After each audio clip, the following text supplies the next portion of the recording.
Hey everyone, welcome back to another update. Today we're covering Wednesday, March 11th and Thursday, March 12th, days 12 and 13 of Operation Epic Fury. The war continued its brutal pace. U.S. Israeli forces struck Karg Island military assets without hitting key oil facilities, unleashed massive waves on Tehran, and hit proxy sites in Beirut, Lebanon. CENTCOM reported thousands of targets struck, Iranian missile drone attacks dropped drastically, and U.S. and Iranian casualties rose. Here at home, two terror attacks heightened fears of Iranian sleeper cell attacks. Let's break it down in depth. U.S. Israeli operations ramped up. March 11th and 12th saw follow up to the most intense day, March 10th, with waves targeting Iran's main oil export hub, Karg Island. Only the military sites on the island were targeted, with naval and missile defenses hit, but core oil terminals were avoided to prevent oil price spikes. Tehran saw huge blasts in central areas, with IRGC and besieged checkpoints hit and over 10 security defenders killed, according to Iran. Beirut was targeted again, and CENTCOM reported over 6,000 Iranian targets have been struck overall, including over 60 ships and 30 mine layers. Iranian offensive missile drone attacks dropped drastically since day one. President Trump's messaging remains varied. In an Axios interview on the 11th, he said the war would be ending soon and there's practically nothing left to target. On Fox, he said the war will end when I feel it in my bones.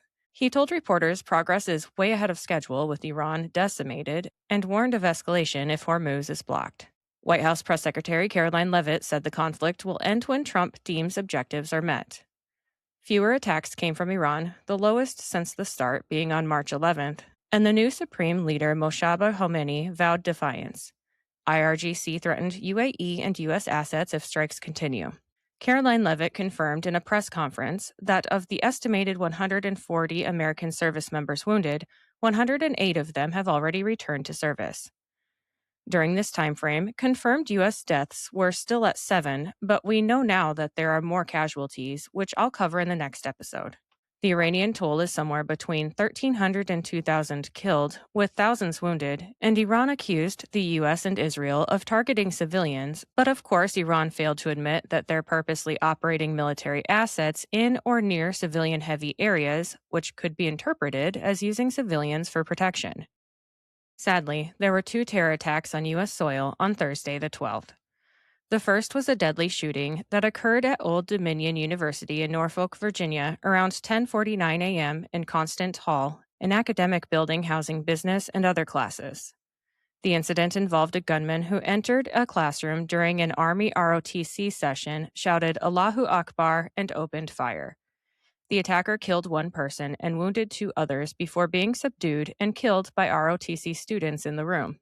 Authorities, including the FBI, are investigating it as an act of terrorism. The perpetrator was identified as Mohammed Beyler-Jola, 36, a former Virginia National Guard member and convicted ISIS supporter. He had pleaded guilty in 2016 to attempting to aid the Islamic State, served about 8 years in federal prison, and was released in 2024. Reports indicate he was also enrolled as a student at ODU. The victim killed was Lieutenant Colonel Brandon A. Shaw, an Army officer, combat veteran with over 1,200 flight hours, including combat missions as an Apache helicopter pilot, and the professor of military science leading ODU's Army ROTC program. He was an ODU alumnus, class of 2007, decorated with awards like Bronze Stars, and praised by university officials, friends, and colleagues as a dedicated leader, compassionate mentor, and devoted family man who had significantly boosted ROTC enrollment. The two injured individuals, also affiliated with the university ROTC, were taken to a local hospital. Their conditions weren't detailed in initial reports, but the focus has been on the fatality and the shooter's death. Later that day, a vehicle ramming and attempted mass casualty attack occurred at Temple Israel, a large Reform synagogue in West Bloomfield Township, a suburb near Detroit, Michigan. The incident took place around midday while the synagogue's early childhood center and preschool was in session, with over 140 young children and staff present. The perpetrator was Ayman Mohammed Ghazali, a 41-year-old naturalized U.S. citizen born in Lebanon who had lived in the U.S. since around 2011 and became a citizen in 2016. He resided in nearby Dearborn Heights, Michigan. Ghazali waited in his pickup truck outside the synagogue for about 2 hours before ramming the vehicle through the front doors and driving down a hallway toward areas near classrooms and the preschool. The truck bed contained large quantities of commercial grade fireworks he had purchased over $2,000 worth just 2 days earlier, per surveillance footage, several jugs of flammable liquid believed to be gasoline, and a rifle. After the ramming, the vehicle became lodged in the hallway, caught fire, likely from the accelerants igniting, and Ghazali began firing through the windshield. Armed security guards at the synagogue, part of its established security team, engaged him in a shootout, and Ghazali died from a self-inflicted gunshot wound to the head during the firefight, according to FBI and local authorities. No one was killed, but one security guard was injured, knocked unconscious or struck by the vehicle, and expected to recover. About 30 law enforcement officers responding to the scene were treated for smoke inhalation. All children, teachers, and staff were safely evacuated with no serious injuries reported among them. The FBI is leading the investigation, describing it as a targeted act of violence against the Jewish community and a possible act of anti-Semitic terrorism. Motive inquiries continue, but reports indicate Ghazali recently lost family members, 2 brothers, a niece, and a nephew, in an Israeli strike in Lebanon earlier this month, which officials and a Lebanese village mayor cited as potential context for his actions. He had no prior criminal history or registered weapons. These 2 events contribute to heightened national alerts around domestic terrorism and hate-motivated violence. Now it's time for the noteworthy tidbits, which are brought to you today by Zevo Life. Let me tell you about them quick. Looking for a game-changing way to improve your health? Zevo Life is the world's most nutrient-dense whole plant, packed with over 50% plant protein, essential amino acids, fiber, and antioxidants. Harnessing the best nature has to offer, Zevo Life nourishes your body while driving your performance, vitality, and overall well-being.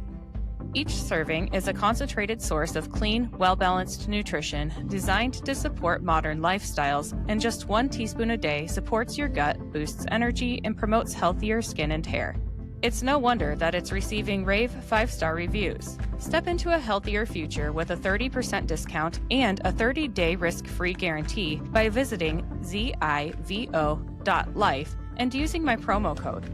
To support my show and to receive 30% off your entire order, enter in my promo code JADE, that's JADE, at checkout. All right, let's get back to the tidbits. President Trump appointed Erica Kirk to serve as the U.S. Air Force Academy Board of Visitors, taking the place of her husband, Charlie. The Center for Immigration Studies director said under oath that over 60% of illegal alien households use taxpayer-funded welfare. Political commentator John Solomon revealed a body of documents have been found exposing vulnerabilities in our elections to potentially foreign actors.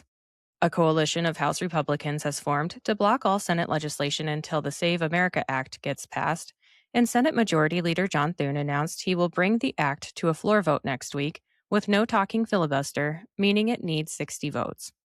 America First Refining is opening the first new U.S. oil refinery in 50 years in Brownsville, Texas, which will be a $300 billion investment.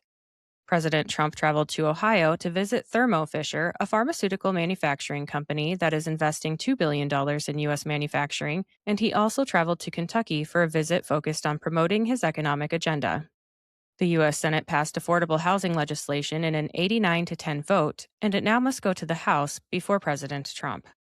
The Trump administration released 172 million barrels of oil from the U.S. Strategic Petroleum Reserve, and Trump confirmed the IEA is releasing 400 million barrels of oil from various national petroleum reserves to substantially reduce oil prices.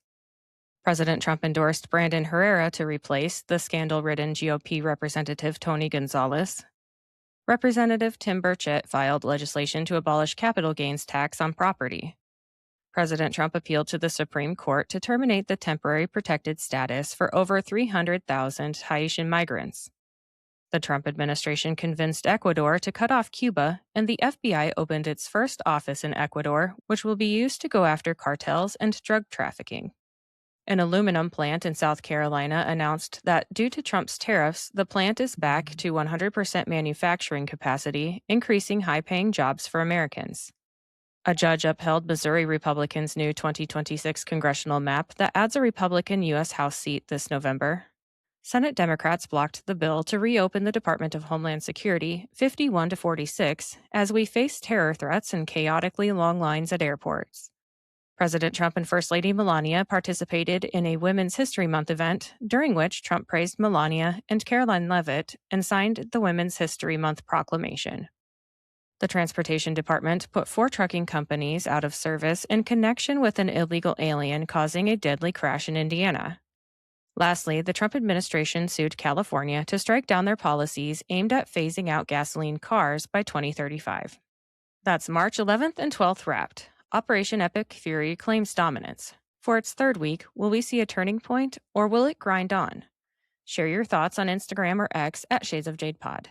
If these updates are hitting the spot, subscribe, review, and share. Thank you for listening and have a great day.